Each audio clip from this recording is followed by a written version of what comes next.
Amerika Serikat dan sejumlah negara Teluk mengusulkan resolusi baru Dewan Keamanan PBB yang dirancang untuk mengecam Iran karena memblokade Selat Hormuz. Menlu Amerika Serikat Marco Rubio menyebut langkah ini diambil karena Iran terus menyandera perekonomian dunia dengan menutup jalur laut vital itu.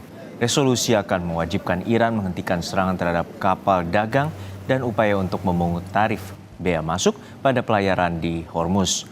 Ia juga menuntut Iran untuk berhenti menempatkan ranjau laut di Hormuz dan mengungkapkan lokasi ranjau itu.